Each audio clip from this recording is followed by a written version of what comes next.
Today I'm going to talk about Teachers' Day celebration. Across the world we celebrate Teachers' Day in different days.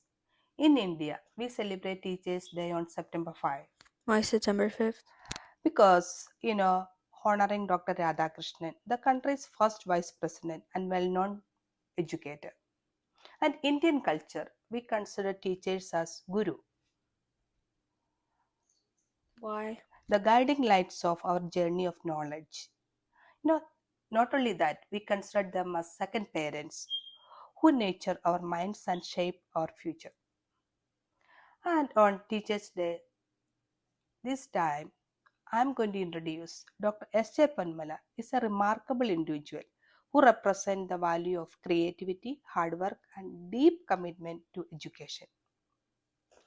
You know, uh, Dr. S.J. Panmala, while growing up in a family with a strong educational tradition, influenced by his mother, grandmother, and great grandmother, he developed an early passion of teaching with the belief that everyone is gifted with the ability to fulfill their dreams.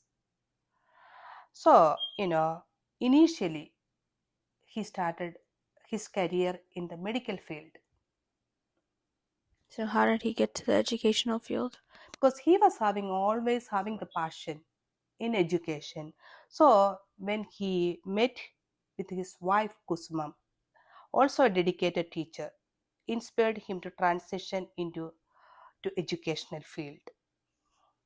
You know, he born in Kerala, but he established two schools in Haryana Why? because while he was working even in the medical field, he saw a lot of kids in his neighborhood slum areas. They really need the education. So he started to teach them first. Then eventually he founded two schools. So when we talk about Dr. S.J. Panmala's early part of the life, he faced a lot of crisis, especially the financial crisis.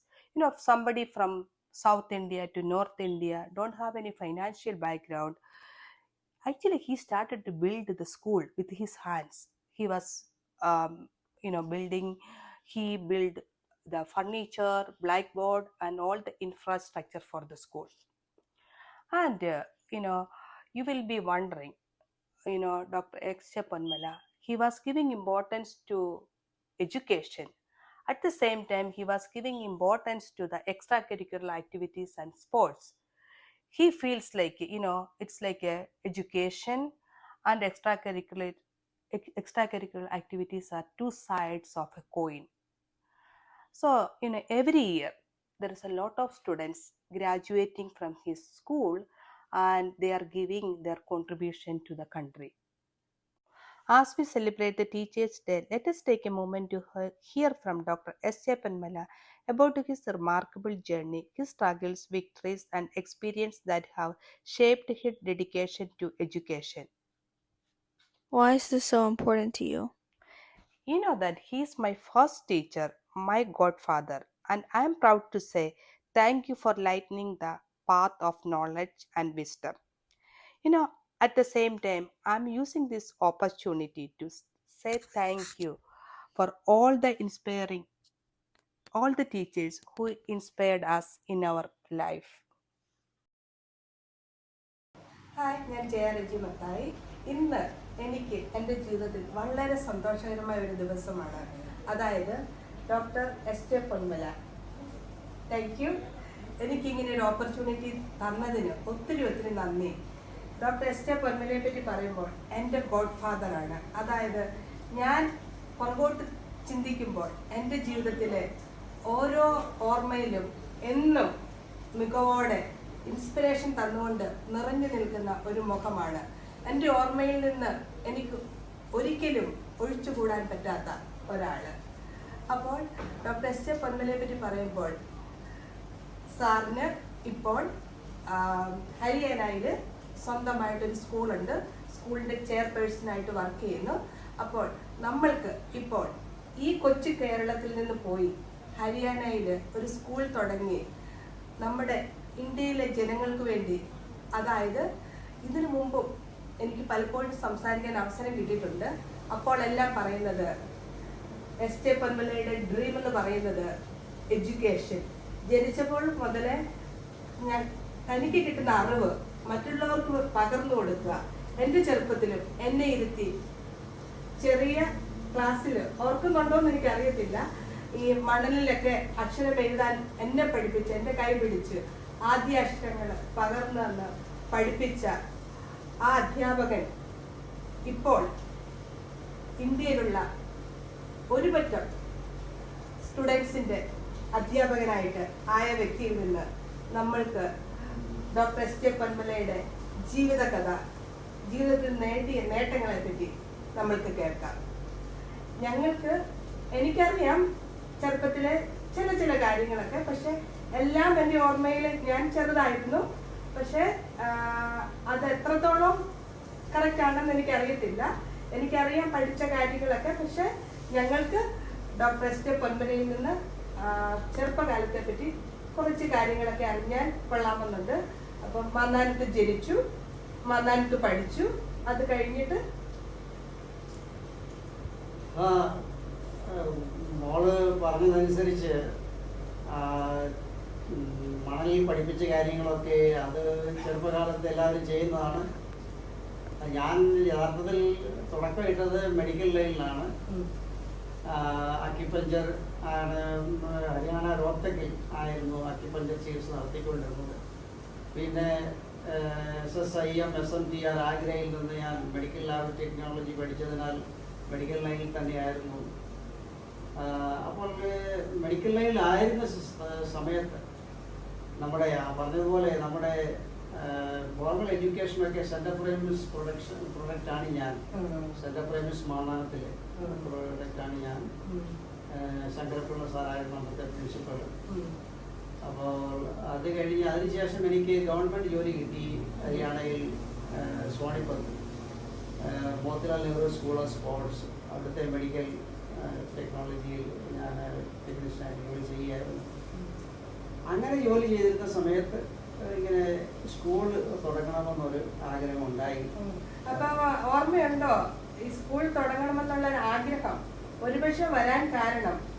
എനിക്ക് തോന്നുന്നത് നമ്മളുടെ ബ്ലഡിൽ തന്നെ ഇതുണ്ടെന്നാണ്. നമ്മുടെ മുത്തശ്ശി, അതായത് എൻ്റെ വെല്ലിമ്മയുടെ അമ്മ ആൾക്കാർ അവിടെ പൊന്മല ഭാഗത്ത് വിളിച്ചുകൊണ്ടിരുന്നത് വെല്ലിയാശാത്തി എന്നായിരുന്നു. അതിനുശേഷം എൻ്റെ വെല്ലിമ്മ അത് കൊച്ചാശാത്തിയായിരുന്നു. അന്നത്തെ കാലത്ത് വിദ്യാഭ്യാസം ഉണ്ടായിരുന്നവരായിരുന്നു ആ ഭാഗം.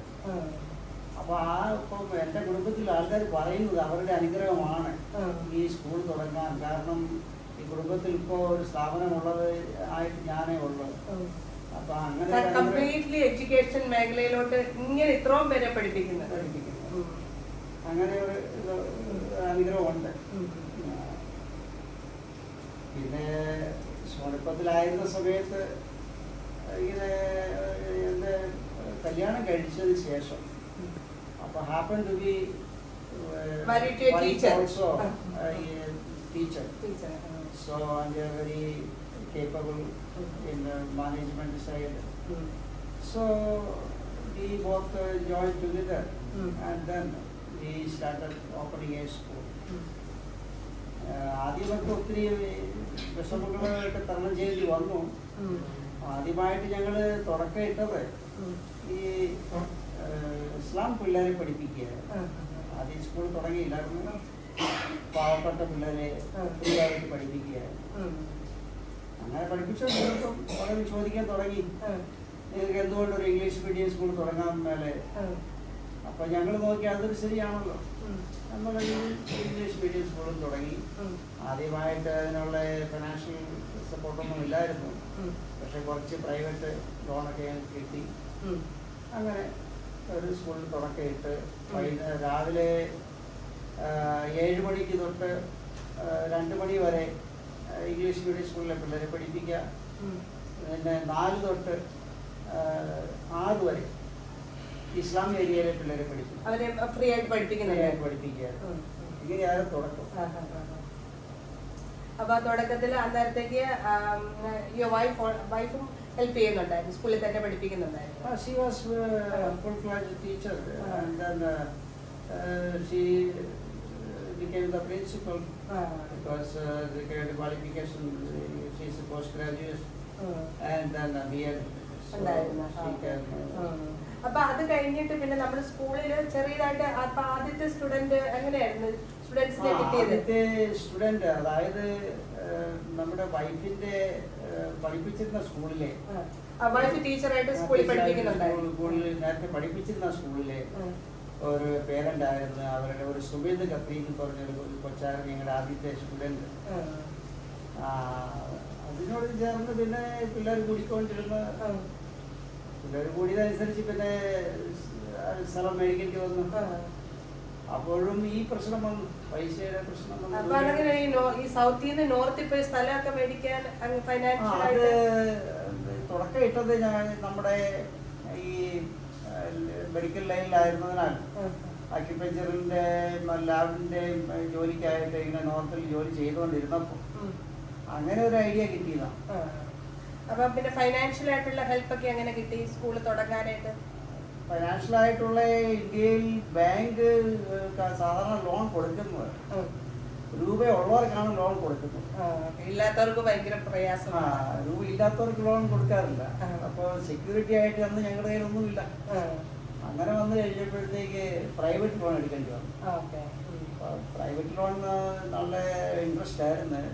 2.5% 3% ഒക്കെ ഇൻട്രസ്റ്റ് കൊടുക്കേണ്ടി വന്നു. എന്നാലും ഞങ്ങൾ രാജ്യം സമ്മതിച്ചില്ല. പിന്നെ താൻ പാതി ദൈവം പാതി എന്നല്ലേ പറയുന്നത്. ഞങ്ങളെ കഴിയാവുന്ന ഞങ്ങൾ ചെയ്ത്. പിന്നെ സ്ഥലമൊക്കെ എങ്ങനെയാ വാങ്ങിച്ചെടുത്തത്? സ്ഥലം അതായത് കുറച്ച് സ്കൂളിൽ നിന്നുള്ള വരുമാനം. അല്ല അന്നേരം അന്ന് കാലത്തൊക്കെ ഡൽഹിയിൽ എല്ലാവരും സ്ഥലമൊക്കെ വിറ്റിട്ട് പോകുമല്ലായിരുന്നു? അല്ല, അത് അതിനകത്ത് ഞങ്ങൾക്ക് അതായത് സ്കൂളിന് തുടങ്ങുന്നതിനായിട്ടുള്ള സ്ഥലത്തിന് ചില പ്രശ്നമുണ്ടായി. അതായത് ഞങ്ങളുടെ ഉണ്ടായിരുന്ന ലോൺ എടുത്ത പൈസയും ഇത് ഉണ്ടായിരുന്ന രൂപയെല്ലാം വെച്ച് നോക്കുമ്പോൾ അതിനകത്ത് ഒന്നും ഒരു തുച്ഛമായ ഒരു രൂപയെ കയ്യിലുണ്ട്. അപ്പോൾ അതനുസരിച്ച് സ്ഥലത്തിൻ്റെ വിലയും കൂടി. അപ്പോൾ ഞങ്ങളുടെ കപ്പാസിറ്റിയിലുള്ളത് കിട്ടുന്നില്ല. അങ്ങനെ വന്നു കഴിഞ്ഞപ്പോൾ ഒരു ഗവൺമെൻറ് അക്യൂർ ആകാൻ പോകുന്ന സ്ഥലം അത് എല്ലാവരും വിറ്റിട്ട് പോകുമായിരുന്നു. ആ സ്ഥലം ഞങ്ങൾ എന്ന് മേടിച്ചു. അപ്പോൾ അവിടെയുള്ള ആൾക്കാർ ഞങ്ങളെ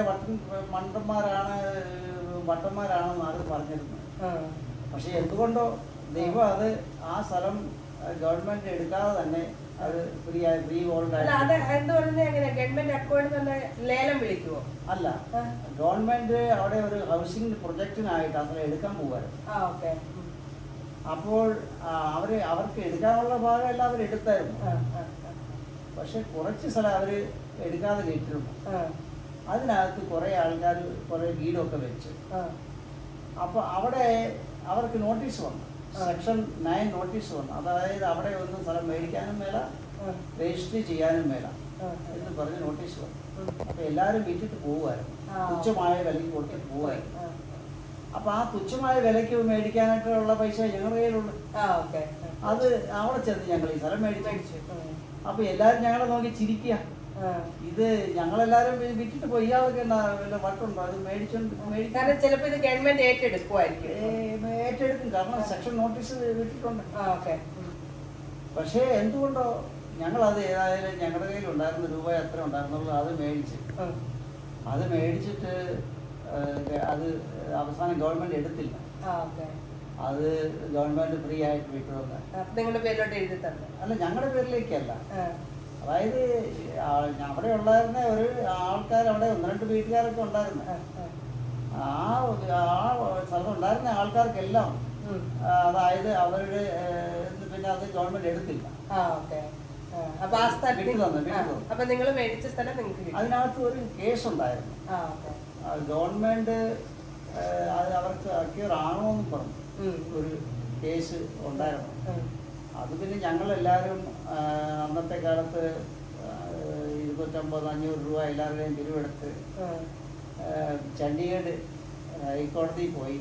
അവിടെ മദൻലാൽ ശർമ്മ എന്ന് പറഞ്ഞൊരു അഡ്വക്കേറ്റിനെ പിടിച്ചു.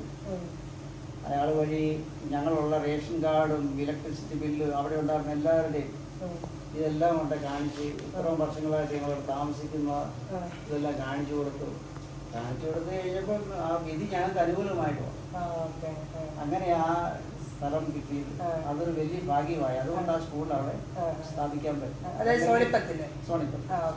അപ്പൊ അത് എത്രാം ക്ലാസ് മുതൽ എത്രാം ക്ലാസ് വരെയുള്ള സ്റ്റുഡൻസ് ആണ് അവിടെ ഉള്ളത്? അന്നത്തെ കാലത്ത് ഞങ്ങൾക്ക് 10ാം ക്ലാസ് വരെയുള്ള സ്ഥലം ഇല്ലായിരുന്നു. അത് 8ാം ക്ലാസ് വരെയുള്ള പെർമിഷനുള്ള സ്ഥലമേ ഉണ്ടായിരുന്നു. അപ്പൊ ആയതിനാൽ പിന്നെ ഞങ്ങൾക്ക് വേറൊരു സ്ഥലം മേടിക്കേണ്ടി വന്നു. അപ്പൊ പിന്നെ ഇച്ചിരിയൊക്കെ ഞങ്ങൾ പച്ച പിടിച്ചതുകൊണ്ട് ഇതിൽ നിന്നുള്ള രൂപയും പിന്നെ കുറെ ലോണും പ്രൈവറ്റ് ലോണൊക്കെ എടുത്ത് പിന്നീട് ഇച്ചിരി ചുറ്റുപാടൊക്കെ ആയി കഴിഞ്ഞപ്പോൾ ലോൺ കിട്ടാൻ നാഷണലൈസ്ഡ് ബാങ്ക് ലോൺ തരാമെന്ന് അവര് വേണേ ഇങ്ങോട്ട് വന്ന് തരാമെന്ന് പറഞ്ഞു. അങ്ങനെ പിന്നെ ലോൺ എടുത്ത് പിന്നെ ഒരു 8 ഏക്കർ സ്ഥലം അവിടുന്ന് ഞങ്ങളെ സോണിപ്പത്ത് സിറ്റിയിൽ നിന്ന് ഒരു 12 കിലോമീറ്റർ ദൂരെ ബാഗു എന്ന് പറയുന്ന സ്ഥലം അവിടെ ഒരു 8 ഏക്കർ സ്ഥലമൊക്കെ മേടിച്ചു. അപ്പൊ ഇപ്പൊ നിങ്ങൾക്ക് 2 സ്കൂളുണ്ടോ? 2 സ്കൂൾ. അപ്പൊ പഴയത് നിങ്ങൾ നിലനിർത്തി പുതിയ സ്ഥലത്ത് പുതിയ സ്കൂൾ. പഴയ സ്കൂൾ ഹോളി ക്രോസ് സ്കൂൾ. പുതിയ സ്കൂൾ അത് 12 വരെ ഉണ്ടോ? അത് 10 വരെ. പിന്നെ പുതിയ school Holy Cross Texas senior secondary school. Senior സ്കൂളിൽ തുടങ്ങി കഴിഞ്ഞപ്പോൾ അപ്പോൾ വൈകുന്നേരം സ്ലം ഏരിയയിലെ പിള്ളേരെ പഠിപ്പിക്കുന്നത് ഇംഗ്ലീഷ് മീഡിയം ഉള്ള പേരൻസ് ഇഷ്ടപ്പെടുന്നില്ലായിരുന്നു. കാരണം ഈ സ്ലം ഏരിയയിലുള്ള പിള്ളേരെ നിങ്ങൾ എന്തിനാണ് ഈ സ്കൂളിലാക്കുന്നത്? അപ്പൊ അതുകൊണ്ട് അങ്ങനെ ഒരു സമ്മർദ്ദം ഉണ്ടായിരുന്നു. പിന്നെ കാലക്രമേണ ഈ അതായത് രോഗി ഇച്ഛിച്ചതും പാല് ദൈവം വൈദ്യൻ കൽപ്പിച്ചതും പാല് എന്ന് പറഞ്ഞ പോലെ അവരുടെ ആഗ്രഹമാണെന്തോ കുറേ നാൾ കഴിഞ്ഞപ്പോൾ ആ സ്ലം ഏരിയ എല്ലാം ഗവൺമെൻറ് ഡെവലപ്മെൻറ്റിനായിട്ട് എടുക്കുകയും ആ ഏരിയ എല്ലാം അവർ അവിടുന്ന് പോയി ഡൽഹിക്ക് പോയി. ഡൽഹിക്ക് പോയി. അങ്ങനെയായി കഴിഞ്ഞപ്പോൾ പിന്നെ ആ സ്ലം ഏരിയയുടെ എഡ്യൂക്കേഷൻ നിർത്തി. പിന്നെ ഞങ്ങൾ ഇംഗ്ലീഷ് മീഡിയം സ്കൂളിൽ തന്നെ ഫോക്കസായി. അങ്ങനെ ഇപ്പോൾ KG മുതൽ അല്ലേ? എത്ര? തുടക്കത്തിൽ ഞങ്ങൾ നഴ്സറി തൊട്ട് പ്രൈമറി ആയിരുന്നു. പിന്നെ പിള്ളേർ വന്നതനുസരിച്ച് ഇപ്പോൾ 8ാം ക്ലാസ് ആക്കി. അത് കഴിഞ്ഞ് പിന്നെ 10ാം ക്ലാസ് ആക്കി. അപ്പൊ ഇപ്പോൾ ഉള്ള സ്റ്റുഡൻസ് എത്ര ക്ലാസ് മുതൽ എത്ര ക്ലാസ് വരെയുള്ള സ്റ്റുഡൻസ്? ഇപ്പം നഴ്സറി തൊട്ട് 12ാം ക്ലാസ്. 12ാം ക്ലാസ് വരെ. 12 അത് കഴിഞ്ഞിട്ട് ഇനി വല്ല പ്രൊഫഷണൽ ആയിട്ടുള്ള എന്തെങ്കിലും കോഴ്സുകൾ തുടങ്ങാനോ അങ്ങനെ വല്ല പ്ലാൻ ഉണ്ടോ? ഇപ്പം അതായത് ഇപ്പോൾ അവിടെ ഈ ഹരിയാനയിൽ ഈ സ്പോർട്സ് ആൻഡ് ഗെയിംസ് എല്ലാവരും വളരെ താല്പര്യമുള്ള ഒരു സബ്ജക്റ്റാണ്. അപ്പോൾ സ്പോർട്സ് ആൻഡ് ഗെയിംസിൽ ഇപ്പം ബാസ്കറ്റ് ബോൾ അത് കോമൺ ആയിട്ടുള്ളത്. പിന്നെ ബോക്സിംഗ് അക്കാഡമി അത് തുടങ്ങിയിട്ടുണ്ട്. അതിനകത്ത് ഇപ്പോൾ ഒരു 30 പിള്ളേരോളം ഉണ്ട്. അതായത് നമ്മുടെ കലാലയത്തില് ഇപ്പൊ പഠിത്തത്തോടൊപ്പം തന്നെ പാഠ്യേതര വിഷയങ്ങൾക്കും സ്കൂളിലെ സമയം കഴിഞ്ഞിട്ട് അവര് പിള്ളേര് 4 മണിക്ക് വരും, എന്നിട്ട് 6 മണിക്ക് തിരിച്ചു പോകും. അപ്പൊ അതിന് പ്രത്യേക കോച്ചുണ്ട്. അവര് ബോക്സിംഗ് ഇപ്പം ഡിസ്ട്രിക്ട് ലെവലിൽ ഞങ്ങൾക്ക് മെഡൽ കിട്ടി. സ്കൂളിലെ സ്റ്റുഡൻസിനെ തന്നെയല്ലേ അതോ വെളിയിൽ നിന്നുള്ള സ്റ്റുഡൻസും? അതിനകത്ത് വെളിയിൽ നിന്നുള്ള സ്റ്റുഡൻസും ഉണ്ട്, സ്കൂളിലെ സ്റ്റുഡൻസും ഉണ്ട്, വെളിയിൽ നിന്നുള്ള സ്റ്റുഡൻസും ഉണ്ട്. അപ്പോൾ അവര് ഇപ്പം ഡിസ്ട്രിക്ട് ലെവലിൽ കിട്ടി, പിന്നെ സ്റ്റേറ്റ് ലെവലിൽ കിട്ടി, നാഷണൽ ലെവലിൽ കിട്ടി. അങ്ങനെ അതൊരു നല്ല പ്രോഗ്രസ് ആണ്. സ്കോപ്പ് ഉണ്ട് അതിനകത്ത്. അല്ലാതെ തന്നെ വേറെ എന്തെങ്കിലും, അതായത് ടീച്ചേഴ്സ് ട്രെയിനിങ്ങോ അതുപോലെ തന്നെ എഞ്ചിനീയർ വേറെ എന്തെങ്കിലും? ഇപ്പൊ അങ്ങനെ ഇതുവരെയായിട്ട് തുടങ്ങിയിട്ടില്ല.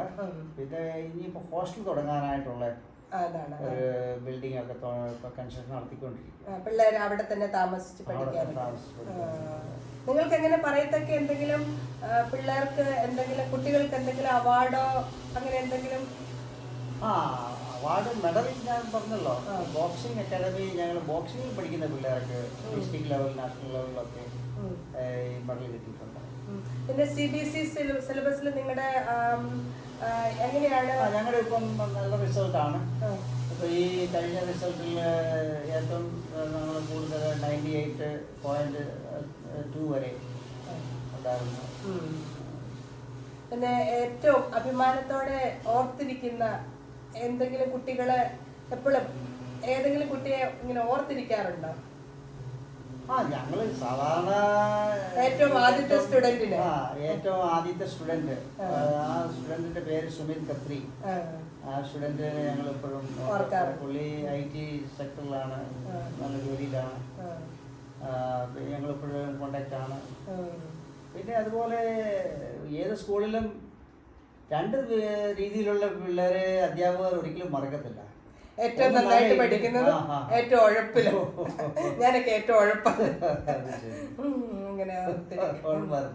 അങ്ങനെയാണ് എൻ്റെ ടീച്ചർ. ഞാൻ എന്നെ പഠിപ്പിച്ച ടീച്ചർ എന്നെ കണ്ടപ്പോൾ ഞാൻ ഫോൺ വിളിച്ചത് എൻ്റെ സ്വരം മനസ്സിലാക്കി. അപ്പൊ ഞാൻ വളരെ അഭിമാനത്തോടെ എൻ്റെ കുട്ടികളോട് പറഞ്ഞു, നോക്കി ഞാൻ വിളിച്ചത് എൻ്റെ ടീച്ചർ എൻ്റെ സ്വരം മനസ്സിലാക്കിയെന്ന്. അപ്പൊ എൻ്റെ മോളാണ് പറഞ്ഞത്, ടീച്ചേഴ്സ് ഓർത്തിരിക്കുന്നത് ഏറ്റവും പഠിക്കുന്ന കുട്ടികളെക്കാളും കൂടുതലായിട്ട് ടീച്ചേഴ്സ് ഓർത്തിരിക്കുന്ന ട്രബിൾ മേക്കേഴ്സിനെയാണ്. എനിവേ, അപ്പൊ അങ്ങനെ ഒത്തിരി. ഇപ്പൊ എത്ര സ്റ്റുഡൻസ് ഏകദേശം അവിടെ പഠിച്ചിറങ്ങിയെന്ന് വല്ല ഐഡിയാസ് ഉണ്ടോ? സ്റ്റുഡൻസ് അതായത് പല ബാച്ചുകളിലായിട്ട് ഒരു ഏകദേശം ഒരു 500-600 സ്റ്റുഡൻസ് ഓരോ ബാച്ചിലുമായിട്ട്, അല്ല ഓരോ ഇയറിലും ഗ്രാജുവേറ്റ് ആയിട്ട്. അല്ല, ഓരോ ഇയറിലല്ല. ഇപ്പൊ ഇത്ര ഞങ്ങള് ഇപ്പൊ അതായത് ഇപ്പൊ 25 വർഷത്തോളമായി. 25 വർഷത്തിനോടടക്കം ഒരു 800 സ്റ്റുഡൻസ് ഗ്രാജുവേറ്റ്. അമ്മയുടെ പ്രചോദനം ഉണ്ടായിരുന്നു ഈ നേട്ടങ്ങൾക്കെല്ലാം. അമ്മയുടെ സ്വപ്നം സാക്ഷാത്കരിച്ചു. അപ്പോൾ പിന്നെ വേറെന്തായിരുന്നു ഇതെല്ലാം നേടിയെടുക്കാൻ വേണ്ടി ഒരു പ്രചോദനമായിട്ട് തോന്നിയത്? അമ്മ എന്ന് പറയുമ്പോൾ നമ്മുടെ മക്കളുടെ എല്ലാ ആഗ്രഹങ്ങളും നിറവേറ്റി കൊടുക്കുന്ന ഒരു ഉറവിടമാണ്. അമ്മ എന്നോട് പല പ്രാവശ്യം പറയാറുണ്ടായിരുന്നു, മക്കളെ പരിശ്രമം ചെയ്യുകയിൽ എന്തിനേയും വശത്തിലാക്കാൻ കഴിവുള്ള വണ്ണം ദീർഘങ്ങളാം കൈകളെ നൽകിയത്രേ മനുഷ്യരെ പാരിലേക്ക് അയച്ചത് ഈശൻ. അപ്പോൾ ആ ഒരു പ്രചോദനം എനിക്ക് എപ്പോഴും ഉണ്ടായിരുന്നു അമ്മയുടെ. പിന്നെ അമ്മ എല്ലാ വിധത്തിലും സപ്പോർട്ടും ദൈവവിശ്വാസവും ഹാർഡ് വർക്കിങ്ങും ഇതൊക്കെ എനിക്ക് എപ്പോഴും അമ്മയുടെ ഒരു അനുഗ്രഹം ഉണ്ടായിരുന്നു. കൂടാതെ വിവാഹത്തിന് ശേഷം വൈഫും അതുപോലൊരു ഹാർഡ് വർക്കിംഗ്, ഡെഡിക്കേറ്റഡ്, അതുപോലെ ഏത് കാര്യവും ഏത് ചലഞ്ചിനെയും അഭിമുഖീകരിക്കാൻ തയ്യാറായിട്ടുള്ള ഒരാളായി മുന്നോട്ട് വരികയും പിന്നെ ഇംഗ്ലീഷ് മീഡിയം സ്കൂളിൽ രാവിലെ 7 തൊട്ട് 2 മണി വരെയാണ്. അതിനുശേഷം വൈകുന്നേരം ഞങ്ങൾ ഈ ഇസ്ലാം പിള്ളേരെ പഠിപ്പിക്കുക. പിന്നെയും നിങ്ങൾ ഫ്രീ ആയിട്ട് ഇസ്ലാം പിള്ളേരെ, തെരുവിലുള്ള പിള്ളേരെ ഫ്രീ ആയിട്ട് പഠിപ്പിക്കുന്നുണ്ടായിരുന്നു. അതും ഇംഗ്ലീഷിലായിരുന്നു ക്ലാസ് എടുത്തുകൊണ്ടിരുന്നത്? അല്ല, അവരെ ഹിന്ദി പിന്നെ ചെറിയ തോതിൽ ഇംഗ്ലീഷിലും പഠിപ്പിച്ചു. അത് എപ്പോഴും ഒരു നല്ല കാര്യമാണ്. നിങ്ങൾ ആദ്യം തന്നെ ഞാൻ ഓർക്കുന്നുണ്ട്, ഞാൻ ഡൽഹിയിൽ വന്നപ്പം നിങ്ങളുടെ ചെറിയ സ്കൂള് ചെറിയ കുട്ടികളെ പഠിപ്പിക്കുന്നത് ഞാൻ കണ്ടിട്ടുണ്ട്. അപ്പൊ ഇത്ര സമയം ഞങ്ങൾക്ക് വേണ്ടി തന്നതിനായിട്ട് ഒത്തിരി താങ്ക്സ്. അതായത് ജീവിതത്തിൽ ഒന്നുമില്ലായ്മയിൽ നിന്ന് മെഡിക്കൽ ഫീൽഡിലായിരുന്നു, എന്നിട്ട് പോലും ചെറുപ്പത്തിലെ തൻ്റെ മനസ്സിലെ ആഗ്രഹവും തൻ്റെ അമ്മയുടെ ആഗ്രഹവും അതോടൊപ്പം ആ ആഗ്രഹത്തിന് സപ്പോർട്ട് ചെയ്യുന്ന ഒരു നല്ല വൈഫിനെ കിട്ടിയപ്പോൾ ഇതെല്ലാം കൂടെ ഒത്തുചേർന്നപ്പോൾ തൻ്റെ സ്വപ്നങ്ങൾ സാക്ഷാത്കരിക്കാൻ പറ്റി. ഇനിയും എന്തെങ്കിലും സ്വപ്നങ്ങൾ നേടാൻ ബാക്കിയുണ്ടോ? ഇനിയും എന്തെങ്കിലും നാടിനു വേണ്ടി ചെയ്യണമെന്ന് എന്തെങ്കിലും ആഗ്രഹം ബാക്കിയുണ്ടോ? അതോ പ്രവർത്തിച്ചുകൊണ്ടിരിക്കുവാണോ? ആഗ്രഹം എന്ന് പറഞ്ഞാൽ മനുഷ്യന് ഒരിക്കലും അവസാനിക്കാത്ത കാര്യമാണ്. പക്ഷെ എനിക്ക് എന്നെ സംബന്ധിച്ച് ഒരു നേരത്തെ മുതലേ ഒരു ആഗ്രഹമായിരുന്നു ഒരു എഡ്യൂക്കേഷണൽ ഇൻസ്റ്റിറ്റ്യൂഷൻ സെറ്റപ്പ് ചെയ്യണം. കാരണം എൻ്റെ വല്യമ്മയുടെ കാലത്തുണ്ടായിരുന്ന ഒരു ഞങ്ങളുടെ ലൈനായിരുന്നു ടീച്ചിങ് ലൈൻ. അപ്പോൾ ഇപ്പോൾ ഒരു +2 CBSE സ്കൂളായി. ഇനി എൻ്റെ ഒരു ആഗ്രഹം എന്ന് വെച്ചെന്നാൽ കൂടുതൽ പിള്ളേരെ ഒരു വിദ്യാഭ്യാസ സമ്പന്നരാക്കുക, പിന്നെ ഫിസിക്കലി ഫിറ്റ്, അതായത് സ്പോർട്സ് ആൻഡ് ഗെയിംസ് അതിനെ പ്രോത്സാഹിപ്പിക്കുക. അതിന് എൻ്റെ ഇപ്പം മകൻ തന്നെ മുന്നോട്ട് വന്നിരിക്കുകയാണ്. ബോക്സിംഗ് അക്കാഡമി നല്ല പേര് കേൾക്കുന്നുണ്ട്. അതായത് പിള്ളേരെ നാഷണൽ ലെവലിൽ വരെ എത്തിക്കുന്നുണ്ട്. അപ്പോൾ ആ ലെവലിൽ പിള്ളേരെ ഒരു ബോധവാന്മാരാക്കിയ ഒരു നല്ല സിറ്റിസൺ. അത് കാരണം ഇന്ത്യയിലെ പിള്ളേർക്ക് ഇപ്പോൾ ഒരു കുഴപ്പം എന്താ വെച്ചെന്നാൽ ഇന്ത്യയിൽ അവസരമില്ലാത്തത് കൊണ്ടോ എന്തോ മിക്ക പിള്ളേരും 10ാം ക്ലാസ് അല്ലെങ്കിൽ ഗ്രാജുവേഷൻ കഴിഞ്ഞ് അവർ വിദേശത്ത് പോവുകയാണ്. അത് ആ ഒരു പോരുന്നത് കൊണ്ട് വിദേശങ്ങളിൽ പുരോഗമനം ഉണ്ടാകുന്നല്ലാതെ ഇന്ത്യയിൽ ആ പുരോഗമനം വരുന്നില്ല. അപ്പോൾ അതെങ്ങനെ തടയാൻ പറ്റും? അതിന് നമ്മൾ ഏത് രീതിയിൽ ഗവൺമെൻറ്റിനെ നമ്മൾക്ക് സമ്മർദ്ദം ചെലുത്താൻ പറ്റും? അതല്ലെങ്കിൽ പിള്ളേരെ നമ്മൾ എങ്ങനെ പറഞ്ഞ് മനസ്സിലാക്കും? ഇതൊരു വലിയ ചലഞ്ചായിട്ടാണ് എനിക്ക് തോന്നുന്നത്. ഇതിനായിട്ട് എന്തെങ്കിലും എനിക്ക് ചെയ്യാനെന്നുള്ള ആഗ്രഹമുണ്ട്. അതിന് ഞാൻ എന്തെങ്കിലും ഒരു പോംവഴി നോക്കിയാണ്. പിന്നെ എൻ്റെ ഇത്രയും നാളും ദൈവം എന്നെ സഹായിച്ചതുപോലെ ഈ കാര്യത്തിൽ എനിക്ക് വിജയം പ്രാപിക്കുമെന്ന് തോന്നുന്നു. അതല്ലെങ്കിൽ ഗവൺമെൻറ്റും എന്തെങ്കിലും ഒരു സ്റ്റെപ്പ് എടുക്കും. കഴിവതും ഈ പിള്ളേരെ ഇന്ത്യയിൽ തന്നെ ഇരുത്തി ഇന്ത്യയെ വികസിപ്പിക്കുക എന്നതാണ് എൻ്റെ ഒരു ആഗ്രഹം. ഇതൊന്നും നമ്മൾ ഹയർ എഡ്യൂക്കേഷനൊക്കെ കൂടുതൽ ഓപ്പർച്യൂണിറ്റീസും അതുപോലെ കൂടുതൽ ജോബ് ഓപ്പർച്യൂണിറ്റീസും പിന്നെ നമ്മുടെ ലിവിങ് സ്റ്റാൻഡേർഡ് ഓഫ് ലിവിങ് കൂടുവാണെങ്കിൽ ഞാൻ ഉൾപ്പെടെ ഇവിടെ വന്ന് താമസിക്കാൻ സന്തോഷമേ ഉള്ളൂ. Most welcome. India is our homeland. Yes, always. എപ്പോഴും ആർക്കാണ് സ്വന്തം, ഇപ്പോഴും ഈവൻ നമ്മളിപ്പോൾ നോർത്തിൽ സെറ്റിൽ ആയെങ്കിലും ഇപ്പോഴാണെങ്കിലും കേരളത്തിൽ വന്ന് വർഷത്തിൽ 2-3 പ്രാവശ്യം ഇവിടെ വരാറില്ലേ? എന്തുകൊണ്ടാണ്? നമ്മുടെ റൂട്ട് ഇവിടെയാണ്. നമ്മൾക്ക് നമ്മുടെ സ്വന്തം നാട് എപ്പോഴും സ്വന്തം നാടാണ്. അവിടെ നമ്മുടെ കണ്ണടച്ചാൽ സ്വപ്നത്തിൽ വരുന്നത് നമ്മുടെ നാടാണ്. എനിവേ, ഇത്രത്തോളം കുട്ടികൾക്കായിട്ടും നാടിനായിട്ടും ചെയ്യുന്ന എല്ലാ പ്രവൃത്തികൾക്കും പിന്നെ എൻ്റെ പേഴ്സണൽ ലൈഫിലും എനിക്ക് തന്നിരുന്ന എല്ലാ സപ്പോർട്ടിനായിട്ടും ഒത്തിരി നന്ദി. ഈ ചാനൽ കാണുന്ന എല്ലാവർക്കും ഒത്തിരി താങ്ക്സ്. ഇത് നല്ലതാണെന്ന് തോന്നിയാൽ സബ്സ്ക്രൈബ് ചെയ്യുക, കമൻറ്റ് ചെയ്യുക, ഷെയർ ചെയ്യുക. Thank you for your time. Thank you.